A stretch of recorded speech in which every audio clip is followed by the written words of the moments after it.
जवान लड़के देखते ही समझ जाते हैं। आचार्य चाणक्य ने अपनी नीति में शादीशुदा जीवन को सुखमय बनाने के लिए भी कई बातें लिखी हैं।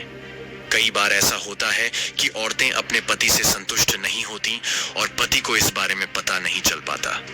आइए आपको बताते हैं, पत्नियां जब असंतुष्ट होती हैं तो क्या इशारा करती हैं।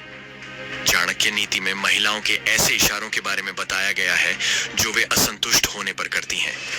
इन इशारों को भांपकर कोई भी पति अपनी पत्नी को संतुष्ट कर सकता है। पत्नी की नाराजगी को दूर करने के लिए चाणक्य नीति की इन बातों का जरूर ध्यान देना चाहिए। बात कम करना। पत्नियों को बातूनी भी कहा जाता है। जब पत्नी बहुत खुश होती है तो अपने पति बहुत ज्यादा बात करती है। कभी तो पति को कहना पड़ता है कि बस करो, कितना बोल रही हो। अगर आपकी पत्नी भी बहुत बातें करती है और अचानक शांत हो जाए तो समझ जाइए कि वह असंतुष्ट है, यानी आपकी किसी बात से वह नाराज चल रही है। कम बात करना पत्नियों के असंतुष्टि बारे में इशारा करता है। ये संकेत मिलते ही आप अपनी पत्नी से बात करिए और जानिए कि वह किस बात से परेशान है।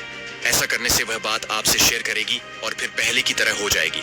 हर बात पर गुस्सा आना, ये सब जानते हैं कि पत्नियों के लिए पति कितनी अहमियत रखते हैं। पत्नी अपने पति को कभी नाराज नहीं करना चाहती। ऐसे में अगर पत्नी आपसे झुंझलाने लगे, यानी बात पर झगड़ा करे और गुस्सा करे, तो समझ जाइए कि वो किसी न किसी बात को लेकर असंतुष्ट है। इस इशारे को ध्यान में रखकर आपका अगला कदम पत्नी को खुश करने के लिए होना चाहिए। बस अपने बारे में सोचना। पत्नियों के बारे में कहा गया है कि वे अपने पति के हर जरूरत का ख्याल रखती हैं।